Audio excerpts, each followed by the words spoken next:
ನಮಸ್ಕಾರ, ಶುಭೋದಯ, ಶುಭ ಮುಂಜಾನೆ ಪ್ರೀತಿಯ ವಿದ್ಯಾರ್ಥಿಗಳಿಗೆ, ಶಾಲಾ ಶಿಕ್ಷಕರಿಗೆ ಹಾಗೂ ಶಾಲಾ ಸಿಬ್ಬಂದಿ ವರ್ಗದವರಿಗೆ ತಮ್ಮೆಲ್ಲರಿಗೂ ಇವತ್ತಿನ ವಿಜ್ಞಾನದ ತರಗತಿಗೆ ಆತ್ಮೀಯವಾದಂತಹ ಸ್ವಾಗತ ಕೋರ್ತಾ ಇರೋದು ನಾನು ನಿಮ್ಮ ವಿಜ್ಞಾನದ ಶಿಕ್ಷಕಿ ಅಶ್ವಿತಾ ಮಲ್ನಾಡ್. ಈ ವಿದ್ಯಾರ್ಥಿಗಳೇ, ಇವತ್ತು ನಾವು ಬಲ ಮತ್ತು ಒತ್ತಡ ಈ ಒಂದು ಪಠ್ಯದ ಕೊನೆಯ ಭಾಗವನ್ನ ತಲುಪಿಬಿಟ್ಟಿದೀವಿ. ಬಲ ಮತ್ತು ಒತ್ತಡ.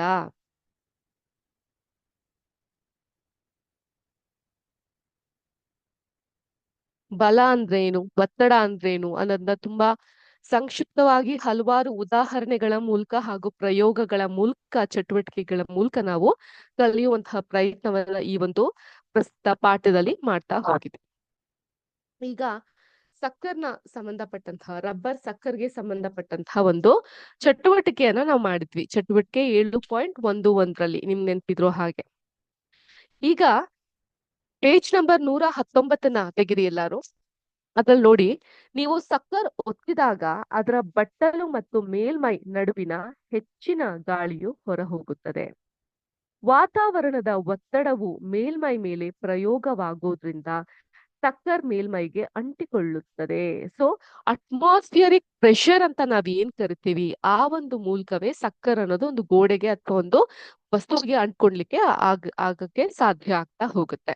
ಈಗ ಏನಾಗುತ್ತೆ, ವಾತಾವರಣದ ಒತ್ತಡವನ್ನ ಮೀರಿಸುವ ಸಾಕಷ್ಟು ಹೆಚ್ಚಿನ ಅನ್ವಯಿಕ ಬಲವನ್ನ ಪ್ರಯೋಗಿಸಬೇಕಾಗತ್ತೆ. ಸೊ ಒಂದು ವಸ್ತು, ಈಗ ಸಿಂಪಲ್ ಆಗಿ ಎಕ್ಸಾಂಪಲ್ ಹೇಳ್ಬೇಕು ಅಂತ ಹೇಳಿದ್ರೆ, ಒಂದು ಲೋಟ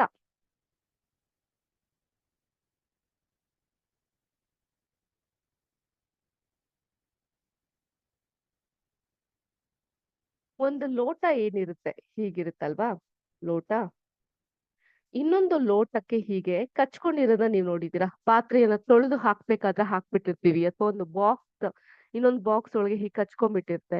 ಅದನ್ನ ಎಳಿಬೇಕಾದ್ರೆ ತುಂಬಾ ಒತ್ತಡವನ್ನ ಹಾಕಿ ನಾವ್ ಎಳಿತೀವಿ. ಅದನ್ನ ನಾವು ಅನ್ವಯಿಕ ಒತ್ತಡ ಅಂತ ಕರಿತೀವಿ. ಅಂದ್ರೆ ಈ ಒಂದು ವಾತಾವರಣದ ಒತ್ತಡವನ್ನ ಮೀರಿಸುವಂತ ಹೆಚ್ಚಿನ ಬಲ ಅದು. ಅರ್ಥ ಆಯ್ತಾ? ಆ ಒಂದು ಬಲವನ್ನ ಪ್ರಯೋಗಿಸೋದ್ರಿಂದ ಅದನ್ನ ಅನ್ವಯಿಕ ಬಲ ಅಂತ ಕರಿತೀವಿ. ಆ ಒತ್ತಡ ಪ್ರೆಷರ್ನ ಹಾಕೋದಕ್ಕೆ ಅನ್ವಯಿಕ ಒತ್ತಡ ಅಂತ ಕರಿತೀವಿ. ಈ ಚಟುವಟಿಕೆಯು ವಾತಾವರಣದ ಒತ್ತಡದ ಪರಿಮಾಣದ ಬಗ್ಗೆ ನಿಮ್ಮ ಕಲ್ಪನೆಯನ್ನ ನೀಡಬಹುದು. ವಾಸ್ತವವಾಗಿ ಸಕ್ಕರ್ ಮತ್ತು ಮೇಲ್ಮೈ ನಡುವೆ ಗಾಳಿಯೇ ಇಲ್ಲದಿದ್ದರೆ ಯಾವುದೇ ಮನುಷ್ಯನಿಗೆ ಸಕ್ಕರನ್ನು ಮೇಲ್ಮೈನಿಂದ ಎಳಲು ಸಾಧ್ಯವೇ ಇಲ್ಲ. ಸೊ ಈಗ ಈ ಸಕ್ಕರ್ ಏನಿತ್ತು ಈ ರೀತಿಯಾಗಿರುತ್ತಲ್ಲ, ಈ ಸಕ್ಕರ್ ಮತ್ತು ನಾವು ಅಂಟಿಸಿದಂತಹ ಗೋಡೆಯ ಮಧ್ಯೆ ಗಾಳಿ ಸಂಚಲನ ಇರೋದ್ರಿಂದ ಅದನ್ನ ಎಳಿಲಿಕ್ಕೆ ನಮ್ಗೆ ಸಾಧ್ಯ ಆಗ್ತಾ ಹೋಯ್ತು, ಇಲ್ಲಾಂದ್ರೆ ಆಗ್ತಾ ಇರ್ಲಿಲ್ಲ. ಈಗ ಇದು ವಾತಾವರಣದ ಒತ್ತಡ ಎಷ್ಟು ಅಧಿಕವಾಗಿದೆ ಅನ್ನುವಂತಹ ಕಲ್ಪನೆ ನಿಮ್ಗೆ ನೀಡಬಹುದು. ಓಕೆ, ಅದನ್ನೆಲ್ಲ ನೀವು ಪ್ರಯೋಗದಿಂದಾನೇ ಅರ್ಥ ಮಾಡ್ಕೊಳ್ಲಿಕ್ಕೆ ಸಾಧ್ಯ ಆಗ್ತಾ ಹೋಗುತ್ತೆ. ಈಗ ಇಲ್ಲೊಂದು ಪ್ರಶ್ನೆಯನ್ನ ಕೇಳಿದಾರೆ ನೋಡಿ, ನನ್ನ ತಲೆಯ ವಿಸ್ತೀರ್ಣ ಅಂದ್ರೆ the width of the head, ನಿಮ್ಮ ತಲೆಯ ಗುಂಡೇನಿದೆಯಲ್ಲ ಅದ್ರ ವಿಸ್ತೀರ್ಣ 15 ಸೆಂಟಿಮೀಟರ್ ಇದೆ ಅಂತ ಭಾವಿಸಿ. 15 ಸೆಂಟಿಮೀಟರ್ ಇದೆ ಅಂತ ಭಾವಿಸಿ. ಈಗ ನನ್ನ ತಲೆಯ ಮೇಲೆ ಗಾಳಿ ಪ್ರಯೋಗಿಸ್ತಾ ಇರುವಂತಹ ಬಲ ಎಷ್ಟು? ತಲೆಯ ವಿಸ್ತೀರ್ಣ 15 ಸೆಂಟಿಮೀಟರ್ ಇಂಟು 15 ಸೆಂಟಿಮೀಟರ್ ಆದರೆ ಗಾಳಿ ಅದರ ಮೇಲೆ ಪ್ರಯೋಗಿಸ್ತಾ ಇರುವಂತಹ ಬಲ ಎಷ್ಟು? ವಾತಾವರಣದಷ್ಟು ಎತ್ತರವಿರುವಂತಹ ಸ್ತಂಭದಲ್ಲಿರುವ ಮತ್ತು ವಿಸ್ತೀರ್ಣ 15 ಇಂಟು 15 ಸೆಂಟಿಮೀಟರ್ ಅಲ್ಲಿರುವ ಗಾಳಿಯ ಬಲವು ನಿಮ್ಗೆ ಚಿತ್ರ 7.19ರಲ್ಲಿ ತೋರಿಸ್ತಾರೆ. ಪೇಜ್ ನಂಬರ್ 119ರಲ್ಲಿ ನೋಡಬಹುದು. ತೋರಿಸಿದ್ದಾರೆ. ಇಲ್ಲೊಬ್ಬ ವ್ಯಕ್ತಿಯ ತಲೆ ಮೇಲೆ ಹೀಗೆ ಇಟ್ಕೊಂಡಿದ್ದಾರೆ. 275 ಕೆಜಿ ಅಥವಾ 2250 N ಅಂತ ಕರ್ಸ್ಕೊಳ್ಳುತ್ತೆ. ಎಷ್ಟು ಕರ್ಸ್ಕೊಳ್ಳುತ್ತೆ? 225 ಕೆಜಿ ಅಥವಾ 2250 N ಅಂತ ಕರ್ಸ್ಕೊಳ್ತಾ ಹೋಗುತ್ತೆ. ಇದು ದ್ರವ್ಯರಾಶಿಯ ಒಂದು ವಸ್ತುವಿನ ಮೇಲೆ ಗುರುತ್ವಾಕರ್ಷಣ ಅಂದ್ರೆ ಏನ್ ಮಕ್ಳೇ? ಗ್ರಾವಿಟಿ ಬಲದಡಿಯಲ್ಲಿ ನಾವು ನಲಗಿ ಹೋಗದಿರಲು ಕಾರಣವೇನಂತ ಹೇಳಿದ್ರೆ, ನಮ್ಮ ದೇಹದೊಳಗಿನ ಒತ್ತಡವು ವಾತಾವರಣದ ಒತ್ತಡಕ್ಕೆ ಸಮವಾಗಿರುತ್ತೆ ಮತ್ತು ಹೊರಗಿನ ಒತ್ತಡವನ್ನ ಸಮತೋಲನದಲ್ಲಿ ಇಡ್ಲಿಕ್ಕೆ ಅದು ಸಾಧ್ಯ ಆಗ್ತಾ ಬರುತ್ತೆ. So as simple as it is.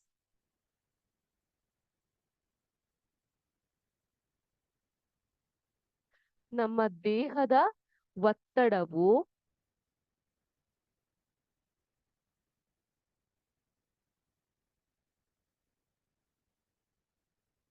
ವಾತಾವರಣದ ಒತ್ತಡವು ಒಂದೇ ಆಗಿರುತ್ತೆ, ಈಕ್ವಲ್ ಆಗಿರುತ್ತೆ. ನಮ್ಮ ದೇಹದ ಒತ್ತಡ, ಬಾಡಿ ಪ್ರೆಷರ್, ಅಟ್ಮಾಸ್ಫರಿಕ್ ಪ್ರೆಷರು ಇವೆರಡು ಕೂಡ ಒಂದೇ ಈಕ್ವಲ್ ಆಗಿರುತ್ತೆ. ಆ ಕಾರಣದಿಂದ ಹೊರಗಿನ ಒತ್ತಡವನ್ನ ಅದು ಸಮತೋಲನದಲ್ಲಿ ಇಡಲು ಸಾಧ್ಯ ಆಗ್ತಾ ಬರುತ್ತೆ. ಹೊರಗಿನ ಒತ್ತಡವನ್ನ ಸಮತೋಲನ ಅಂದ್ರೆ ಏನು? ಬ್ಯಾಲೆನ್ಸ್ ಬ್ಯಾಲೆನ್ಸ್ಡ್ ಆಗಿ ಇಡಲು ಅದು ಸಾಧ್ಯ ಆಗ್ತಾ ಬರುತ್ತೆ. ಅರ್ಥ ಆಯ್ತಾ ಇಲ್ಲಿವರೆಗೂ? ಇನ್ನು ಚಾಪ್ಟರ್ನ ಕೊನೆಯ ಹಂತಕ್ಕೆ ಬಂದಿದ್ದೀವಿ. 17ನೇ ಶತಮಾನದ ಒಬ್ಬ ಜರ್ಮನ್ ವಿಜ್ಞಾನಿ ಓಟೋ ವಾನ್ ಗ್ಯೂರಿಕ್ ಪಾತ್ರೆಯಿಂದ ಗಾಳಿಯನ್ನ ಹೊರತೆಗೆಯುವ ಪಂಪ್ ಅನ್ನ ಕಂಡುಹಿಡಿದರು. ಈ ಪಂಪ್ ಅನ್ನ ಸಹಾಯದಿಂದ ಗಾಳಿಯ ಒತ್ತಡ ಬಲವನ್ನ ನಾಟಕೀಯ ಪ್ರದರ್ಶಿಸಿದನು. ಅವನು 51 ಸೆಂಟಿಮೀಟರ್ ವ್ಯಾಸದ 2 ಟೊಳ್ಳಾದ ಲೋಹದ ಅರ್ಧ ಗೋಳನ್ನ ಸೇರಿಸಿಕೊಂಡು ಅವುಗಳಿಂದ ಗಾಳಿಯನ್ನ ಹೊರಹಾಕಿದನು. ನಂತರ ಅವುಗಳನ್ನ ಎಳೆಯಲು ಪ್ರತಿ ಅರ್ಧ ಗೋಳಕ್ಕೆ 8 ಕುದುರೆಗಳನ್ನ ಬಳಸಿದನು. ಗಾಳಿಯ ಒತ್ತಡದ ಬಲವು ಎಷ್ಟು ಅಗಾಧವೆಂದರೆ ಆ ಬಲದಿಂದ ಅರ್ಧ ಗೋಳನ್ನ ಎಳೆದು ಬೇರ್ಪಡಿಸಲು ಸಾಧ್ಯವಾಗಲಿಲ್ಲ. ಸೊ ಗಾಳಿಯ ಬಲ ಅನ್ನೋದೇನಿರುತ್ತೆ ಅದು ಎಷ್ಟು ಅನ್ನೋದು ನಮ್ಗೆ ಈ ಒಂದು ಚಿತ್ರವನ್ನ ಪೇಜ್ ನಂಬರ್ 120 ಚಿತ್ರ 7.20 ಈ ಒಂದು ಚಿತ್ರವನ್ನ ನೋಡ್ದಾಗ್ಲೇ ನಮ್ಗೆ ಗೊತ್ತಾಗ್ತಾ ಬರುತ್ತೆ. ಇಲ್ಲಿ ತಳ 8 ಕುದುರೆಗಳಿದಾವೆ. ಈ ಗೋಳನ್ನ ಹಿಡಿದು ಎಳಿಲಿಕ್ಕೆ ಅವುಗಳ ಕೈಯಿಂದಲೂ ಸಾಧ್ಯವಾಗ್ತಾ ಇಲ್ಲ. ಸೊ ಇದ್ರ ಜೊತೆಗೆ ಈ ಒಂದು ಚಾಪ್ಟರ್ ಅಲ್ಲಿ ನೀವು ಕಲ್ತಿರೋದು ಕೂಡ ನಾವು ನೋಡ್ತಾ ಹೋಗ್ಬಹುದು. ಬಲದಿಂದ ತಳ್ಳುವಿಕೆ ಅಥವಾ ಎಳೆಯುವಿಕೆ ಸಾಧ್ಯ. ಓಕೆ. ಎರಡನೇದು, ಎರಡು ವಸ್ತುಗಳ ನಡುವಿನ ಪರಸ್ಪರ ಕ್ರಿಯೆಯಿಂದ ಬಲವು ಉದ್ಭವಿಸುತ್ತದೆ. ಮೂರನೇ ಪಾಯಿಂಟ್, ಬಲಕ್ಕೆ ಪರಿಮಾಣ ಹಾಗೂ ದಿಕ್ಕು ಎರಡೂ ಇದೆ. ಪರಿಮಾಣ ಅಂದ್ರೆ ಮೆಷರ್ಮೆಂಟ್. ಅರ್ಥ ಆಯ್ತಾ? ವಸ್ತುವಿನ ಜವ ಮತ್ತು ಅದರ ಚಲನೆಯ ದಿಕ್ಕಿನಲ್ಲಿ ಬದಲಾವಣೆ ಅಥವಾ ಈ ಎರಡೂ ಅಂಶಗಳು ಅದರ ಚಲನಾ ಸ್ಥಿತಿಯ ಬದಲಾವಣೆಯನ್ನ ಸೂಚಿಸುತ್ತದೆ. ನೆಕ್ಸ್ಟ್ ಪಾಯಿಂಟ್, ವಸ್ತುವಿನ ಮೇಲೆ ಪ್ರಯೋಗವಾಗುತ್ತಿರುವ ಬಲವು ಅದರ ಚಲನೆಯ ಸ್ಥಿತಿ ಬದಲಾವಣೆ ಅಥವಾ ಅದರ ಆಕಾರದ ಬದಲಾವಣೆಗೆ ಕಾರಣವಾಗಬಹುದು. ವಸ್ತುವಿನ ಜೊತೆಗೆ ಸಂಪರ್ಕದಿಂದ ಅಥವಾ ಸಂಪರ್ಕವಿಲ್ಲದೆಯೂ ಬಲವು ವರ್ತಿಸಬಹುದು. ಏಕಮಾನ ವಿಸ್ತೀರ್ಣದಲ್ಲಿನ ಬಲವೇ ಒತ್ತಡ. ಒತ್ತಡ ಅಂದ್ರೆ ಏನು? ಏಕಮಾನ ವಿಸ್ತೀರ್ಣದಲ್ಲಿರುವಂತಹ ಬಲವೇ ಒತ್ತಡ. ದ್ರವಗಳು ಮತ್ತು ಅನಿಲಗಳು ಪಾತ್ರೆಯ ಗೋಡೆಗಳ ಮೇಲೆ ಒತ್ತಡವನ್ನ ಬೀರುತ್ತದೆ. ನಮ್ಮ ಸುತ್ತಲೂ ಗಾಳಿಯು ಬೀರುವ ಒತ್ತಡವೇ ವಾತಾವರಣದ ಒತ್ತಡ ಅಥವಾ ಅಟ್ಮಾಸ್ಫಿಯರಿಕ್ ಪ್ರೆಷರ್. ಈಗ ಈ ಎಲ್ಲಾ ಪಾಯಿಂಟ್ಸ್ ಗಳನ್ನ ಓದ್ತಿರ್ಬೇಕಾದ್ರೆ ಒಂದು ಪಾಯಿಂಟ್ ಬಹಳ ಒಂದು ಇಂಟ್ರೆಸ್ಟಿಂಗ್ ಅಂತ ಅದೇನದು?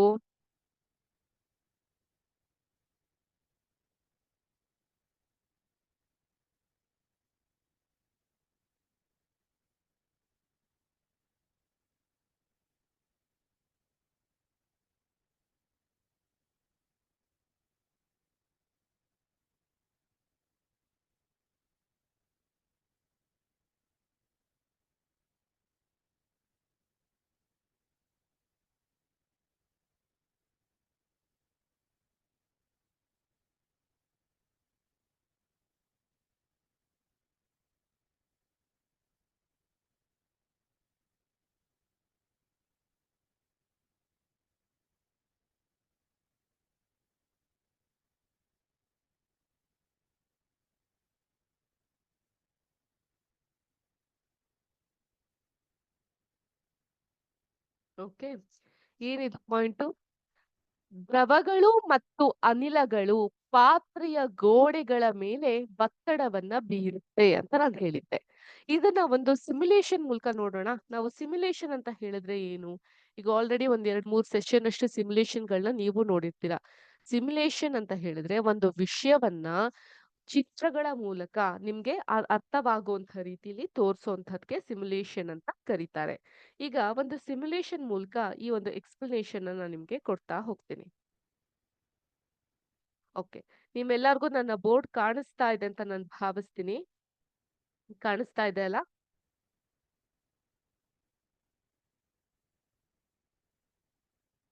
ಈಗ ಈ ಒಂದು ಸಿಮ್ಯುಲೇಷನ್ ಪಾಠದಲ್ಲಿ ನಾವೇನಂತ ಕಲ್ತಿದ್ವಿ?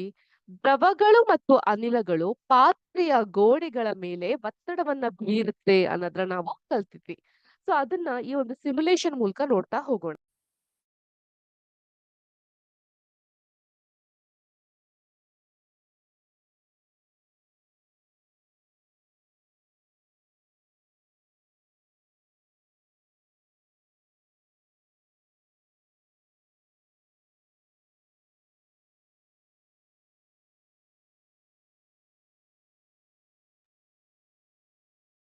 ಈಗ ಈ ಸಿಮ್ಯುಲೇಷನ್ ನೋಡಕ್ ಹೋದ್ರೆ ಸಿಮ್ಯುಲೇಷನ್ ಅಲ್ಲಿ ಎಷ್ಟೊಂದು ವಿಷಯಗಳು ಇದಾವೆ. ಅದನ್ನ ಒಂದೊಂದಾಗಿ ನಾನು ನಿಮ್ಗೆ ಎಕ್ಸ್ಪ್ಲೈನ್ ಮಾಡುವಂತಹ ಒಂದು ಪ್ರಯತ್ನವನ್ನ ನಾನಿಲ್ಲಿ ಮಾಡ್ತೀನಿ. ಇದು ವಿಡ್ತ್ ಅಂದ್ರೆ ಸುತ್ತಳತೆ. ಇದು ಸ್ಟಾಪ್ ವಾಚ್, ಇದು ಕೊಲಿಷನ್ ಕೌಂಟರ್. ಈಗ ಕೊಲಿಷನ್ ಅಂತ ಹೇಳಿದ್ರೆ ಏನು? ಯಾರು ಹೇಳ್ತೀರಾ ಕೊಲಿಷನ್ ಅಂದ್ರೆ? ನೋಟ್ ಮಾಡ್ಕೊಳ್ಳಿ ನಿಮ್ಮ ಪುಸ್ತಕಗಳಲ್ಲಿ.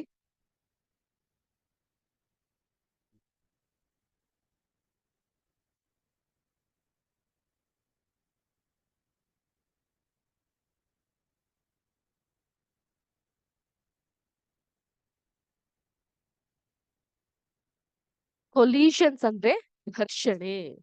ಘರ್ಷಣೆ ಆಗೋದು. ಈಗ ಒಂದು ಗುಂಪುಗಳ ಮಧ್ಯೆ ಘರ್ಷಣೆ ಆಯ್ತು ಅಂತ ಹೇಳ್ತಾರೆ, ಫೈಟಿಂಗ್ ಆಯ್ತು ಅಂತ. ಆ ರೀತಿ ಘರ್ಷಣೆ ಅಲ್ಲ. ನಾನೇನ್ ಹೇಳ್ದೆ? ದ್ರವಗಳು ಲಿಕ್ವಿಡ್ ಮತ್ತು ಅನಿಲಗಳು ಗ್ಯಾಸಿಯಸ್ ಪಾತ್ರೆಗಳ ಗೋಡೆಗಳ ಮೇಲೆ ಒಂದು ಒತ್ತಡವನ್ನ ಬೀರುತ್ತೆ. ಈ ಪಾತ್ರೆಗಳ ಗೋಡೆಗಳ ಮೇಲೆ ಅವು ಬೀರುವಂತಹ ಒತ್ತಡ ಏನಿದೆಯಲ್ಲ, ಇದನ್ನ ನಾವು ಕೊಲ್ಯೂಷನ್ಸ್ ಅಥವಾ ಘರ್ಷಣೆ ಅಂತ ಕರಿತೀವಿ. ಅರ್ಥ ಆಯ್ತಾ? ಸೊ ಈಗ ಒತ್ತಡ ಅಂತ ಹೇಳಿದ್ರೆ ಏನು?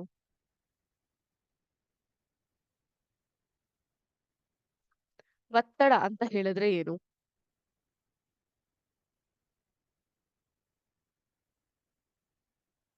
ಫೋರ್ಸ್ ಡಿವೈಡೆಡ್ ಬೈ ಏರಿಯಾ ಅಂತ ಅರ್ಥ. ಈಗ ನಿಮ್ಮ ಟೆಕ್ಸ್ಟ್ ಬುಕ್ ಅನ್ನ ತೆಗೆದಾಗ ಅಲ್ಲಿದೆ ನೋಡಿ. ಏಕಮಾನ ವಿಸ್ತೀರ್ಣದಲ್ಲಿರುವಂತಹ ಏಕಮಾನ ವಿಸ್ತೀರ್ಣದಲ್ಲಿರುವಂತಹ ಪ್ರದೇಶದಲ್ಲಿ ಇರುವಂತಹ ಬಲವೇ ಒತ್ತಡ. ಬಲ ಡಿವೈಡೆಡ್ ಬೈ ಪ್ರದೇಶ ಆಗ್ತಾ ಹೋಗುತ್ತೆ. ಅರ್ಥ ಆಯ್ತಾ? ಅದನ್ನ ಒತ್ತಡ ಅಂತ ಹೇಳ್ತೀವಿ. ಸೊ ಇಲ್ಲಿ ನೋಡ್ತಾ ಹೋಗೋಣ ಈಗ ಈ ಸಿಮ್ಯುಲೇಷನ್ ಅಲ್ಲಿ ಅದನ್ನ ಹೇಗೆ ಎಕ್ಸ್ಪ್ಲೇನ್ ಮಾಡಬಹುದು ನಿಮ್ಗೆ. ಸೊ ನಾ ಇದನ್ನೆಲ್ಲ ಸೆಲೆಕ್ಟ್ ಮಾಡ್ತೀನಿ. ವಿಡ್ತ್ ಸುತ್ತಳತೆ ಅನ್ನೋದು ಕಾಣ್ತಾ ಹೋಗುತ್ತೆ. ಸ್ಟಾಪ್ ವಾಚ್ ಸಮಯವನ್ನ ನಮಗೆ ತೋರಿಸುತ್ತೆ.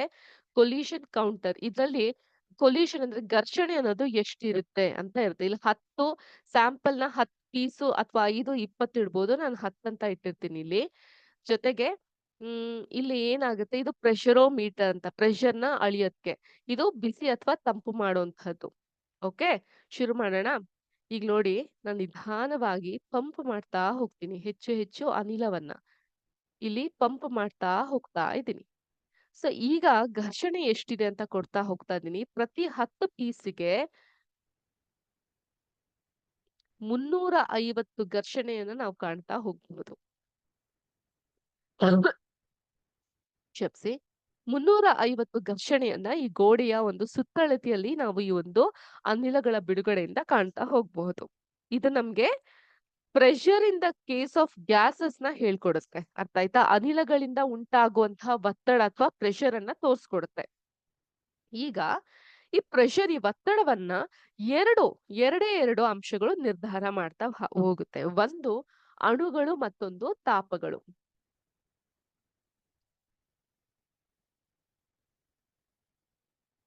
ಈ ಒಂದು ಒತ್ತಡ ಏನಿದೆ ಅದನ್ನ 2 ಅಂಶಗಳು ನಿರ್ಧಾರ ಮಾಡ್ತಾ ಹೋಗುತ್ತೆ.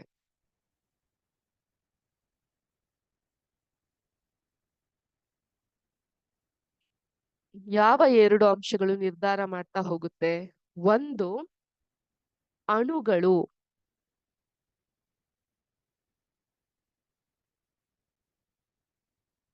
ಆಟಮ್ಸ್ ಅಂತ ಕರಿತೀವಿ. ಅಣುಗಳು ನಿರ್ಧಾರ ಮಾಡ್ತಾ ಹೋಗುತ್ತೆ. ಮತ್ತೊಂದು ತಾಪ.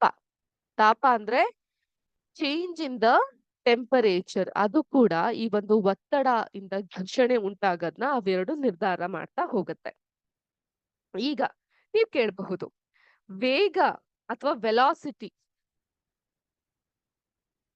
Increase in velocity. ವೆಲಾಸಿಟಿ ಅಂದ್ರೆ ವೇಗ.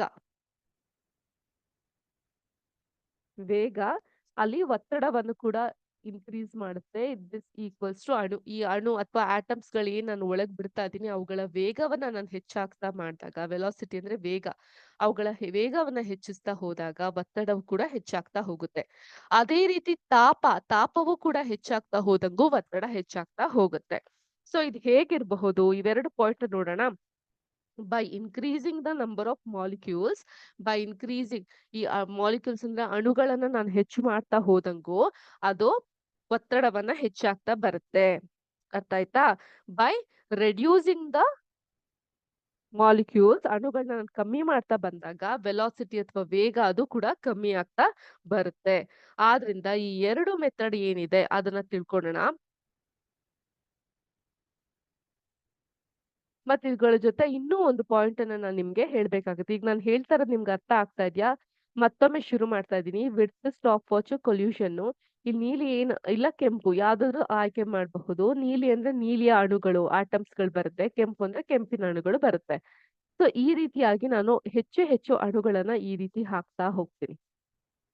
ಆಗೇನಾಗುತ್ತೆ, ಘರ್ಷಣೆ ಅನ್ನೋದು ಹೆಚ್ಚಾಗ್ತಾ ಬರುತ್ತೆ. 668 ಇದೆ ಘರ್ಷಣೆ. ಈಗ ನಾನ್ ಮತ್ತೆ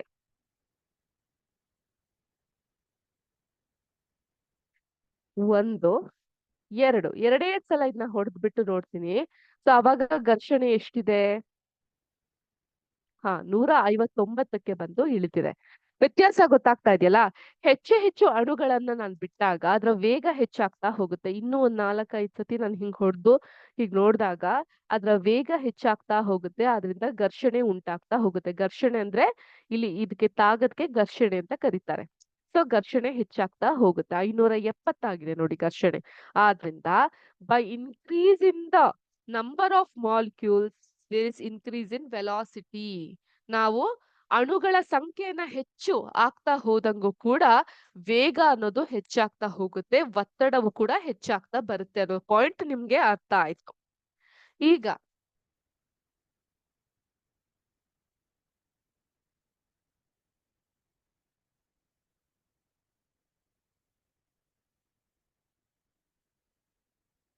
ಈ ಒಂದು ಅಣುಗಳ ಸಂಖ್ಯೆ ನಾನು ಕಮ್ಮಿ ಮಾಡ್ತೀನಿ. ಬರೀ 2 ಸಲ ಹೊಡೆದ್ಬಿಟ್ಟು ನೋಡ್ತೀನಿ.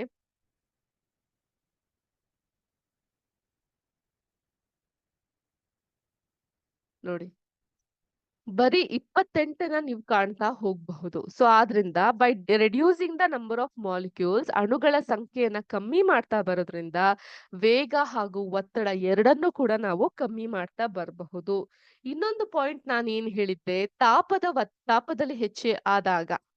ಸೊ ನಾನು ಇವಾಗ ಏನ್ ಮಾಡ್ತೀನಿ, ತಾಪವನ್ನ ಹೆಚ್ಚಿಸ್ತಾ ಬರ್ತೀನಿ. ತಾಪ ಹೆಚ್ಚಾಗ್ತಾ ಹೋಗ್ತಾ ಇದೆ. ತಾಪ ಹೆಚ್ಚಾದಂತಹ ಸಮಯದಲ್ಲಿ ಕೊಲ್ಯೂಷನ್ ಅನ್ನ ನೋಡೋಣ. 150ಕ್ಕೆ ಏರಿದೆ. ಸೊ ಇಲ್ಲೂ ಕೂಡ ಪ್ರೆಷರ್ ಇದಾಗುತ್ತೆ. ನೋಡಿದ್ರಾ? ಲಿಡ್ ಏನಿದೆ, ಇದು ಮುಚ್ಚಿದವಾಗಿರುವಂತಹ ಲಿಡ್ ಏನಿದೆ ಅದು ಹೋಗ್ಬಿಡುತ್ತೆ. ಮನೆ ಎಕ್ಸಾಂಪಲ್ ಕೊಡ್ತೀನಿ. ಎಷ್ಟೊಂದ್ ಸಲಿ ಒಂದು ಪಾತ್ರೆಯಲ್ಲಿ ನೀವು ಅನ್ನವನ್ನ ಮಾಡ್ಬೇಕಾದ್ರೆ, ಈಗೆಲ್ಲ ನಾವು ಕುಕ್ಕರ್ ಅಲ್ಲಿ ಮಾಡ್ತೀವಿ ಮೇಡಮ್ ಅಂತ ಹೇಳ್ಬಹುದು.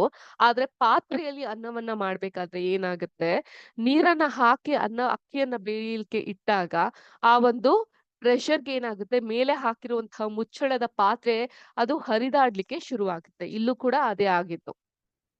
ಅರ್ಥ ಆಯ್ತಾ? ಇಲ್ಲಿ ನಾನು ಮಾಲಿಕ್ಯೂಲ್ಸ್‌ಗಳನ್ನು ಹೆಚ್ಚಾಗಿ ತುಂಬ್ತಾ ಹೋಗ್ತೀನಿ. ಅದಾದ ನಂತರ ತಾಪವನ್ನು ಹೆಚ್ಚಿಕೊಡ್ತಾ ಹೋಗ್ತೀನಿ. ಆದ್ರಿಂದ ಈ ಮೇಲೆ ಇದ್ದಂತಹ ಮೇಲ್ಚಾವಣಿ ಹಾರಿ ಹೋಯ್ತು. ಮೇಲಿದ್ದಂತಹ ಪಾತ್ರೆ ಹಾರಿ ಹೋಯ್ತು. ಓಕೆ? ತಿಳಿತಾ ಯಾವ ರೀತಿ ವರ್ಕ್ ಆಗುತ್ತೆ ಅಂತ? ಅದೇ ರೀತಿ ನಾನಿಲ್ಲಿ ಪ್ರೆಷರ್‌ನ ಹೆಚ್ಚಿಕೊಡ್ತಾ ಹೋಗ್ತೇನೆ.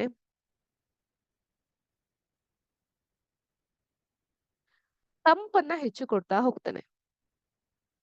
ಟೆಂಪರೇಚರ್‌ನ ಕಮ್ಮಿ ಮಾಡ್ತಾ ಹೋಗ್ತೀನಿ. ತಾಪಮಾನವನ್ನ ಕಮ್ಮಿ ಮಾಡ್ತಾ ಹೋದಂಗ್ಲೂ ಕೂಡ ನೀವ್ ಗಮನಿಸಬಹುದು ಇಲ್ಲಿ ತಾಪ ಕಮ್ಮಿ ಆಗ್ತಾ ಹೋಗ್ತಾ ಇದೆ. ಆ ಒಂದು ಸೊಲ್ಯೂಷನ್ ಅಂತ ಏನ್ ಕರಿತೀವಿ ನಾವು, ಕೊಲ್ಯೂಷನ್ಸ್ ಅಥವಾ ಘರ್ಷಣೆ ಅದು ಕೂಡ ಕಮ್ಮಿ ಆಗ್ತಾ ಹೋಗ್ತಾ ಇದೆ. ನೋಡಿದ್ರ 53ಕ್ಕೆ ಬಂದು ನಿಂತ್ಕೊಂಡ್ಬಿಡ್ತು. ಅದೇ ತಾಪವನ್ನ ಹೆಚ್ಚು ಮಾಡ್ತಾ ಹೋದಾಗ ಪೊಲ್ಯೂಷನ್ ಕತೆ ಏನಾಗುತ್ತೆ ಇನ್ನೊಂದ್ಸಲ ಚೆಕ್ ಮಾಡೋಣ. ತಾಪವನ್ನ ನಾನು ಹೆಚ್ಚು ಮಾಡ್ತಾ ಹೋದಾಗ ಘರ್ಷಣೆನೂ ಹೆಚ್ಚಾಗ್ತಾ ಹೋಗುತ್ತೆ. ತಾಪನೂ ಏರ್ತಾ ಹೋಗುತ್ತೆ. ಮೇಲಿರುವಂತಹ ಲಿಡ್ ಏನಿದೆಯಲ್ಲ ಅದು ಕೂಡ ಹಾರಿ ಹೋಗುತ್ತೆ. ಸೊ ಇದ್ರಿಂದ ಅರ್ಥ ಏನಾಗಿದ್ ನಮ್ಗೆ? ತಾಪವನ್ನ ಏರಿಸ್ತಾ ಹೋದಾಗ ಒತ್ತಡ ಹೆಚ್ಚಾಗ್ತಾ ಹೋಗುತ್ತೆ. ತಾಪ ಇಳಿಸ್ತಾ ಹೋದಾಗ ಒತ್ತಡ ಕಮ್ಮಿ ಆಗ್ತಾ ಹೋಗುತ್ತೆ. ಈ 2 ಅರ್ಥ ಮಾಡ್ಕೊಬೇಕು. ಅದ್ರ ಜೊತೆಗೆ ಇನ್ನೊಂದ್ ಪಾಯಿಂಟ್ ಇದೆ ಅಂತ ಹೇಳ್ದೆ. ಅದೇನಂದ್ರೆ ಈ ಒಂದು ಡಿಕ್ರೀಸ್ ಇನ್ ದ ವಾಲ್ಯೂಮ್ ಅದ್ರ ಸುತ್ತಳತೆನ ನಾವು ಕಮ್ಮಿ ಮಾಡ್ತಾ ಹೋದಾಗ ಪ್ರೆಷರ್ ಅನ್ನೋದು ಹೆಚ್ಚಾಗುತ್ತೆ. ಜಾಗ ಕಮ್ಮಿ ಆದಾಗ ಇಕ್ಕಟ್ಟಾಗ್ಲಿಕ್ಕೆ ಶುರುವಾಗುತ್ತೆ. ನೋಡಿ. ಹೆಚ್ಚು ಹೆಚ್ಚು ಅಣುಗಳನ್ನ ತುಂಬಿ ಇಡ್ತೀನಿ. ಈಗ ನೋಡಿ ಸೊಲ್ಯೂಷನ್ ಎಷ್ಟಿರುತ್ತೆ ಅಂತ ಹೇರಳವಾಗಿ ಡ್ರಾಸ್ಟಿಕ್ ಆಗಿ ಇಂಪ್ರೂವ್ ಆಗ್ಬಿಟ್ಟಿರುತ್ತೆ. ಅಂದ್ರೆ ಘರ್ಷಣೆ ಅನ್ನೋದು. ಯಾಕಂದ್ರೆ ಜಾಗ ಚಿಕ್ಕದಾಗಿದೆ. 179 ಇದೆ ಈಗ. ನಾನು ಅದ್ರ ಮಧ್ಯದಲ್ಲಿ ತಾಪವನ್ನು ಏರ್ಸಿದ್ರೆ ಕೂಡ ತಾಪ ಏರ್ತಾ ಏರ್ತಾ ಏರ್ತಾ ಏರ್ತಾ ಮತ್ತೆ ಮೇಲ್ಛಾವಣಿ ಹಾರಿ ಹೋಗುವಂತಹ ಸಂಭವಗಳು ಇರುತ್ತೆ. ನೋಡಿದ್ರಾ ಹೇಗೆ ಹಾರಿ ಹೋಯ್ತು ಅಂತ ಅಂದ್ಬಿಟ್ಟು. ಸೊ ಇದರಿಂದ ನಮ್ಗೆ ಏನ್ ಅರ್ಥ ಆಗುತ್ತೆ? ಇನ್ನೊಂದು ಇಂಪಾರ್ಟೆಂಟ್ ಪಾಯಿಂಟ್ ಏನಂದ್ರೆ by decreasing the volume the pressure increases. ಇದ್ರ ಸುತ್ತಳತೆನ ನಾವು ಕಮ್ಮಿ ಮಾಡ್ತಾ ಬಂದಾಗ ಕಮ್ಮಿ ಮಾಡ್ತಾ ಬಂದಾಗ ಒತ್ತಡ ಹೆಚ್ಚಾಗ್ತಾ ಹೋಗುತ್ತೆ. ಯಾಕಂದ್ರೆ ಏರಿಯಾ ಏನಿದೆ, ಪ್ರದೇಶ ಏನಿದೆ ಅದು ಸಣ್ಣದಾಗಿದೆ ಅಲ್ವಾ? ಯಾಕಂದ್ರೆ ಫಾರ್ಮುಲಾ ಏನು ಒತ್ತಡದು? F divided by A. F ಅಂದ್ರೆ ಫೋರ್ಸ್ ಡಿವೈಡೆಡ್ ಬೈ ಎ ಅಂತ ಹೇಳಿದ್ರೆ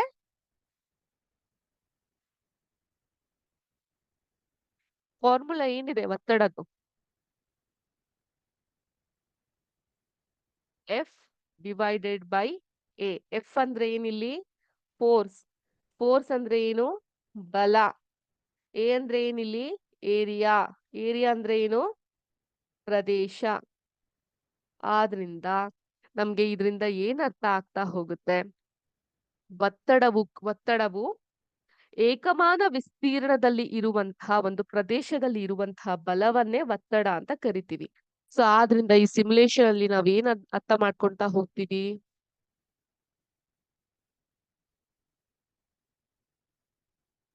ಈ ಒಂದು ವಿಸ್ತೀರ್ಣ ಏರಿಯಾ ಅಂತ ಏನ್ ಕರಿತೀವಿ ಅದು ಕಮ್ಮಿ ಆಗ್ತಾ ಹೋದಂಗುನು ಕೂಡ ಬಲ ಅನ್ನೋದು ಹೆಚ್ಚಾಗ್ತಾ ಹೋಗುತ್ತೆ.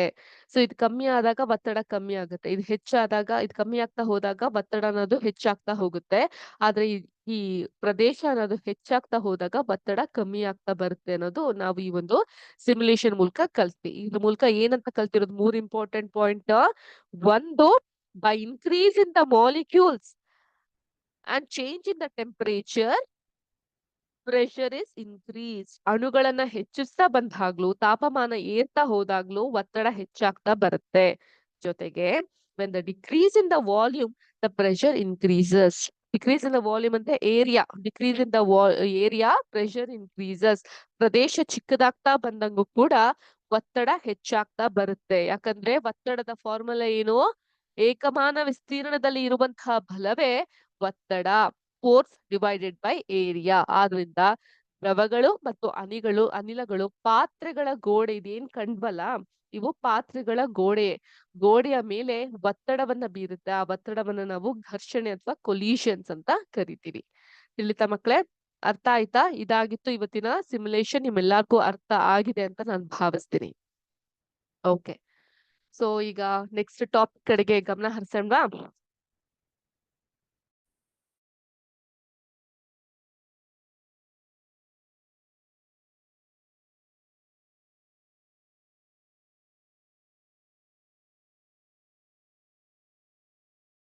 ನೆಕ್ಸ್ಟ್ ಟಾಪಿಕ್ ಬೇರೆ ಯಾವ್ದು ಅಲ್ಲ. ಇಷ್ಟೊತ್ತು ಕೊಲ್ಯೂಷನ್ ಅಂತ ಮಾತಾಡ್ತಾ ಇದ್ದಂತಹ ಘರ್ಷಣೆಯ ಬಗ್ಗೆ ಮುಂದಿನ ಪಾಠ ಹೋಗ್ತಾ ಸಾಗುತ್ತೆ. So next topic is about collision ಅಥವಾ ಘರ್ಷಣೆ.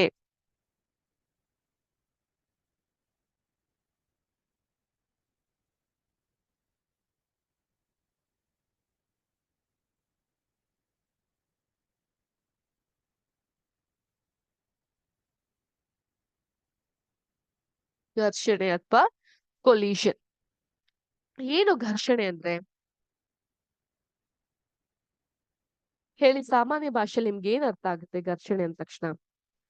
ಈಗ ಟ್ರಾಫಿಕ್ ಸಿಗ್ನಲ್ ಅಲ್ಲಿ ಕಾರು ಅಥವಾ ಟ್ರಕ್ಕಿನ ಚಾಲಕ ವಾಹನವನ್ನ ನಿಧಾನಗೊಳಿಸೋದನ್ನ ನೀವು ನೋಡಿರಬಹುದು ಅಲ್ವಾ? ನೀವು ಸಹ ನಿಮ್ಮ ಬೈಸೈಕಲ್ ಅನ್ನ ಅಗತ್ಯವೆನಿಸಿದಾಗ ಬ್ರೇಕ್ ಅನ್ನ ಒತ್ತಿ ನಿಧಾನಗೊಳಿಸ್ತೀರಾ, ಹೌದಾ? ಬ್ರೇಕನ್ನ ಒತ್ತಿದಾಗ ವಾಹನ ಯಾಕೆ ನಿಧಾನಗೊಳ್ಳುತ್ತೆ ಅಂತ ಯಾವಾಗ್ಲಾದ್ರೂ ಯೋಚಿಸಿದ್ದೀರಾ? ಅಷ್ಟೆಲ್ಲ ಯೋಚನೆ ಮಾಡಕ್ ಹೋಗಲ್ಲ ಮೇಡಮ್. ಬ್ರೇಕ್ ಹಾಕ್ತೀವಿ, ಗಾಡಿ ನಿಲ್ಲುತ್ತೆ ಅಷ್ಟೇ ಅಂತ ಹೇಳ್ತಿರಬಹುದು. ಬಟ್ ಈಗ ನೀವೊಬ್ಬ ವಿಜ್ಞಾನದ ವಿದ್ಯಾರ್ಥಿ. ಯಾವುದೇ ವಿಷಯವಾದ್ರೂ ಕೂಡ ಇದು ಯಾಕೆ ಹೀಗಿದೆ? ಸೊ ವಿಜ್ಞಾನ is all about science is all about why, how, ಯಾಕೆ ಹೀಗಿದೆ? ಹೇಗೆ ಹೀಗಾಯ್ತು? ಅಂತ ಪ್ರಶ್ನಿಸದ ಕುರಿತೇ ವಿಜ್ಞಾನ ಇರುತ್ತೆ. ಅರ್ಥ ಆಯ್ತಾ? ವಾಹನ ಮಾತ್ರ ಅಲ್ಲ, ಯಾವುದೇ ಕಾಯವು ಅಂದ್ರೆ ಬಾಡಿ. ಬಾಡಿ ಮತ್ತೊಂದು ಕಾಯ್ದ ಮೇಲ್ಮೈ ಮೇಲೆ ಚಲಿಸುವಾಗ ಹೊರಗಿನಿಂದ ಬಲ ಪ್ರಯೋಗ ಮಾಡದಿದ್ದರೂ ನಿಧಾನಗೊಳ್ಳುತ್ತೆ. ಕೊನೆಗೆ ಅದು ನಿಲ್ಲುತ್ತೆ. ನೆಲದ ಮೇಲೆ ಚಲಿಸ್ತಾ ಇರುವಂತಹ ಚೆಂಡು ಕೆಲ ಸಮಯದ ನಂತರ ನಿಲ್ಲುವುದನ್ನ ನೋಡಿರಬಹುದು. ಬಾಳೆಹಣ್ಣಿನ ಸಿಪ್ಪಿಯ ಮೇಲೆ ನಾವು ಹೆಜ್ಜೆ ಇಟ್ಟಾಗ ಜಾರ್ತೇವೆ. ಯಾಕೆ? ನುಣುಪಾದ ಮತ್ತು ಒದ್ದೆಯಾದ ನೆಲದ ಮೇಲೆ ನಡೆದಾಡುವಾಗ ಯಾಕೆ ಕಷ್ಟ ಅನ್ಸುತ್ತೆ? ಈ ಅಧ್ಯಾಯದಲ್ಲಿ ಇಂತಹ ಪ್ರಶ್ನೆಗಳಿಗೆ ನಾವು ಉತ್ತರವನ್ನ ಕಂಡುಕೊಳ್ಳುವಂತಹ ಕೆಲಸವನ್ನ ಮಾಡೋಣ. ಯಾಕೆ, ಹೌ, ವೈ, ಹೌ ಅನ್ನೋದ್ರ ಬಗ್ಗೆ ಎಲ್ಲ ಉತ್ತರವನ್ನ ಕಂಡುಕೊಳ್ತಾ ಹೋಗೋಣ. ಸೊ ಈಗ ಒಂದು ಚಟುವಟಿಕೆ ನೋಡೋಣ. ಇದು ತುಂಬಾ ಸಿಂಪಲ್ ಆಗಿರುವಂತಹ ಚಟುವಟಿಕೆ. ಒಂದೇ ನಿಮಿಷದಲ್ಲಿ ಮುಗ್ದು ಹೋಗುತ್ತೆ. ಅದನ್ನ ತೋರಿಸ್ತೀನಿ. ಚಟುವಟಿಕೆ 8.1.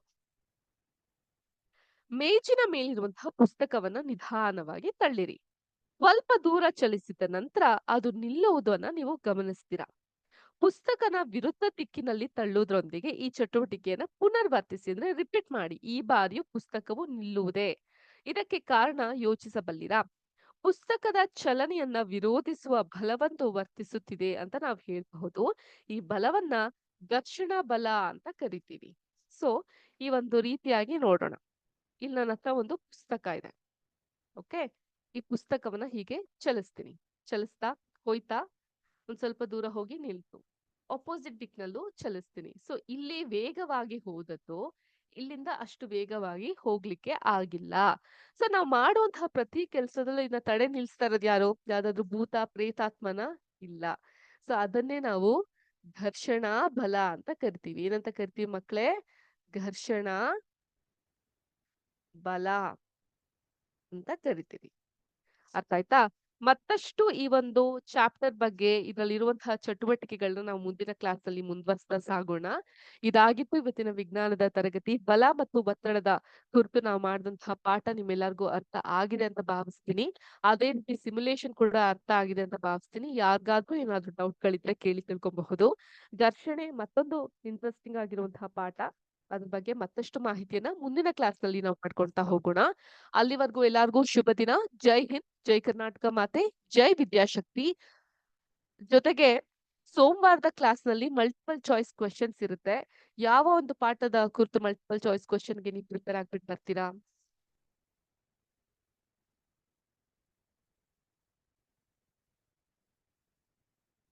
ನೀವು ಸೋಮವಾರದ ಕ್ಲಾಸ್ಗೆ ಬಲ ಮತ್ತು ಒತ್ತಡ ಈಗ ತಾನೇ ಮಾಡಿದಂತಹ ಪಾಠದ ಕುರಿತಾದಂತಹ ಒಂದಿಷ್ಟು ಮಲ್ಟಿಪಲ್ ಚಾಯ್ಸ್ ಕ್ವೆಶನ್ಸ್ಗೆ ಪ್ರಿಪೇರ್ ಆಗ್ಬಿಟ್ಟು ಬನ್ನಿ. ಸೊ ಎಕ್ಸಾಮ್ ಮುಂದಿನ ಸೋಮವಾರನ ಕನ್ಕ್ಲೂಡ್ ಮಾಡೋಣ. ಅರ್ಥ ಆಯ್ತಾ ಮಕ್ಳೇ? ಎಲ್ಲಾರ್ಗೂ ಶುಭವಾಗ್ಲಿ. ನಮಸ್ಕಾರ.